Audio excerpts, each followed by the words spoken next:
They got a big bowl win last season. They got a lot of new teams coming in. It's going to be a more interesting American Athletic Conference this season. I'm Pete Fiutak for CampusInsiders.com, and we're breaking down the 2014 American Athletic season. Here's what you need to know to be an expert.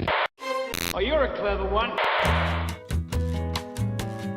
The big key for this conference is where does it fit in the pecking order? They had a big win out of UCF last year in the bowl game, but the problem is now they're just a trumped-up Conference USA. They're kind of being left out of the fun now. You've got the big five other former BCS conferences that are going off and doing their own thing, and their AAC is not really as bad as Conference USA anymore, or the Sun Belt or the MAC. So they've kind of got their little niche right in the middle of everybody right there, and now they've got to try to find a way to win these non-conference games and come up with a big overall season and do anything they can to start to get on the national map. All right, Doug Chapman, who is your player to watch out for?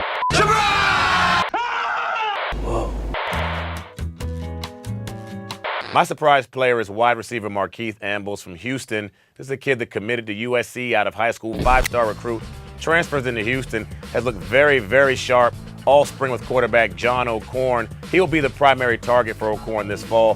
Fast kid, can stretch the field, came on late last year, had a big bowl game against Vanderbilt in the Compass Bowl, over 100 yards and a touchdown. Look for him to have a breakout year. Pete, what are some games we should be watching in the American Athletic Conference? It's an 11-team league. There's no American Athletic Conference championship game, so it's going to have to be whoever survives the regular season. And really, it comes down to two really, really big conference games. UCF has to play Houston. East Carolina's got to play Cincinnati. Those two games will probably end up deciding the American Athletic title. But the big key for this conference is, again, national respect. They've got to show up in the big non-conference games, and primarily it's got to be UCF. They're rebuilding a little bit, but they got their chances against Penn State and Missouri. East Carolina goes to South Carolina, Cincinnati goes to Ohio State. Those are going to be the big games that's going to have to put this conference on the map. All right, Doug, who do you have winning this thing? Choose wisely. My pick is East Carolina. The Pirates are going to win the conference. Shane Carden is one of the best quarterbacks in the nation that no one really talks about. Could be this year's Blake Bortles. Their defense has gotten much, much better, and they are ready to make the jump from Conference USA to the American Athletic Conference.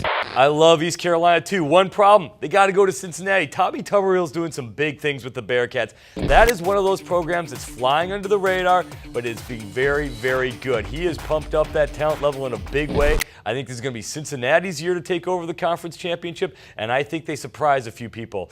I'm Pete Fiutak for CampusInsiders.com. We are breaking down all the top teams and all the top conferences.